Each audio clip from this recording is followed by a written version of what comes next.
안녕하세요. 이코노미스트 홍춘욱입니다. 최근 금융시장의 변동성이 이루 말할 수가 없는 지경인 것 같습니다. 하루 급등했다, 하루 폭락했다, 하루 급등했다 움직이는 과정에서 롤러코스터를 탄 것 같은 그 어지러움까지 느끼게 되는 것 같아요. 이와 같은 시장의 환경에서 주식시장에서 추세의 반전, 추세의 반전까지는 바라지 않고요.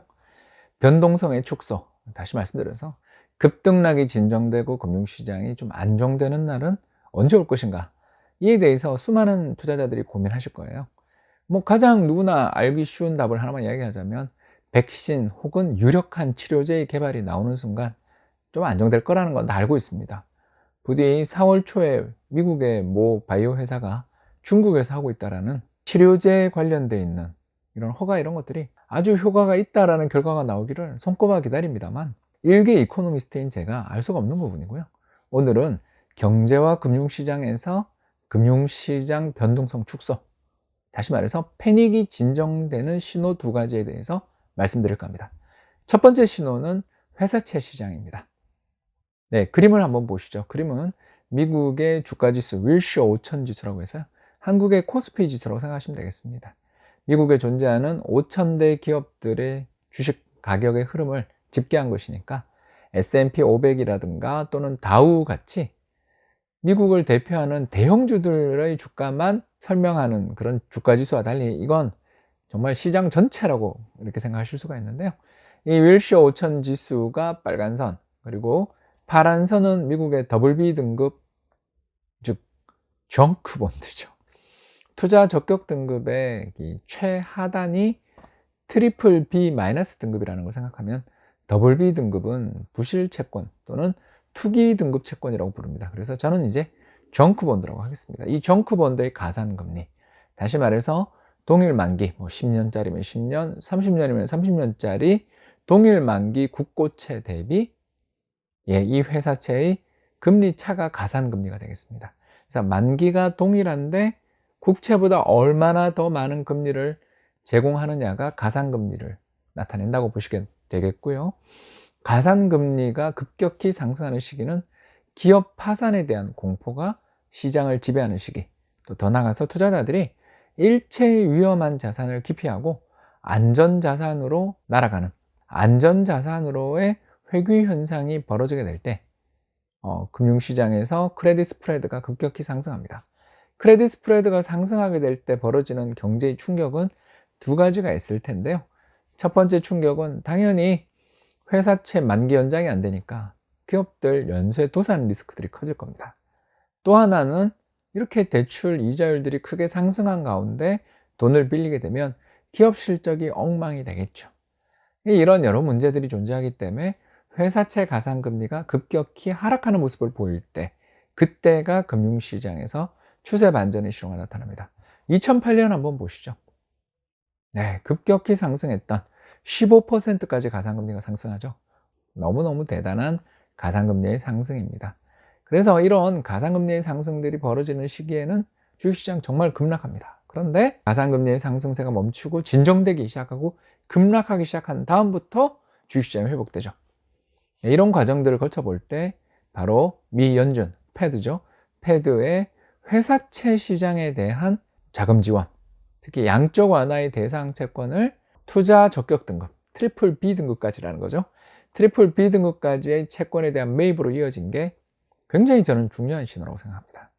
이런 조치들이 효과를 발휘해서 미국 정크본드 스프레드가 축소되기를, 투기 등급 채권의 가산금리가 급락하기를 기대해 봅니다. 자, 두 번째 신호 말씀드리겠습니다. 두 번째 신호는 전 세계 모든 주요 국가가 영국처럼 행동하는 것이다, 이렇게 말씀을 드릴 수가 있겠는데요. 그러면 그 가디언, 영국을 대표하는 약간 좀 레프트, 진보 쪽 성향의 대표적인 신문이 되겠는데요. 이 가디언의 사진에 나와 있는 그 가운데 앉아 있는 사람이 보리스 존슨 영국 수상인데, 제가 개인적으로 세계에서 가장 싫어하는 지도자 중에 한 사람입니다. 브렉시트 때 이 사람이 어떤 행동을 했는지에 대해서 한 번만 조사해 보시면 저 같은 이코노미스트가 이 사람 왜 그렇게 싫어하는지 아실 겁니다. 그런데 이런 마음에 안 드는 짓을 했던 사람조차 이번 코로나19 사태, 전염병 바이러스의 확산 속에서 경제가 큰 충격을 받게 되자 단호한 조치를 취했습니다. 이 사람 보수당, 예, 우파 정당의 지도자고요. 파퓰리스트라고 저희들이 굉장히 싫어하는 사람인데 이 사람조차 어떤 정책을 취하는가 여러분들 다 보시는 바와 같습니다. 향후 3개월 동안 근로자 3,300만 명에 대한 월급을 80%까지 보존해 주겠다라고 선언했습니다. 참고로 3,300만 명 중에서 330만 명이 자영업자다. 한국은 25%인데 영국은 이 비율이, 자영업자 비율이 낮네요. 아무튼 이를 비롯한 다양한 조치를 취합니다. 바로 VAT, 부가가치세 세금에 대한 정부에 내야 되잖아요. 그걸 연기해 준다던가 연말정산에서 더 많이 돌려주고 월세에 대한 보조금까지 지급하는 등 할 수 있는 모든 정책을 총동원한 듯한 과단성 있는 조치가 나왔다는 겁니다.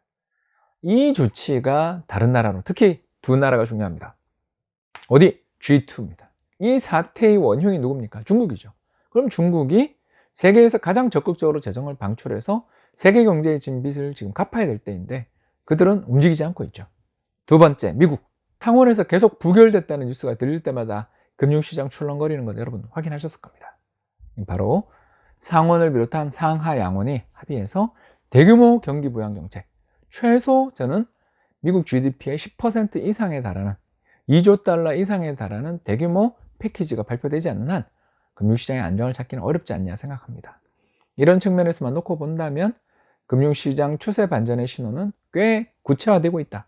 이렇게 기대를 해볼 수 있는데 항상 그렇듯 저희 이 기대는 잘 빗나갑니다. 왜?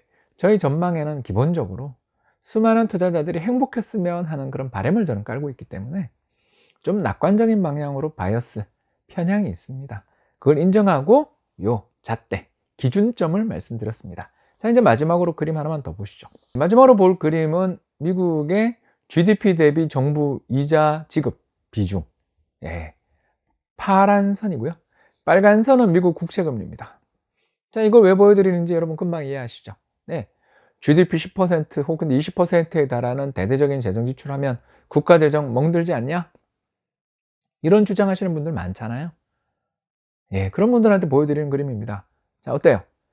그림에서 빨간 선, 미국의 국고금리가 떨어진 다음에 정부의 이자 지급 부담이 급감하죠. 참고로 저 이자 지급 부담이 급격히 감소하는 시기를 한번 자세히 봐주세요. 저 때가 언제냐면 1980년대입니다. 그렇죠? 1980년대 무슨 일이 있었을까요? 두 번의 전쟁이 있었습니다. 여러분 기억나실 거예요. 첫 번째 전쟁이 뭐죠? 별들의 전쟁입니다. 예, 바로 레이건 행정부가 소련을 악의 제국이라고 선언하면서 대대적인 군사비 지출을 단행해서 미국 역사상 비전시 기준 최대의 재정 적자를 기록했던 시기에 미국의 이자 지급 부담이 줄어들기 시작합니다. 두 번째, 1990년 무슨 일이 있었죠?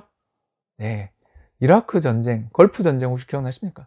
이 전쟁에 참전하면서 어마어마한 재정 적자를 무릅썼죠. 그럼에도 불구하고 GDP 대비 정부의 이자 지급 부담은 줄어듭니다. 왜?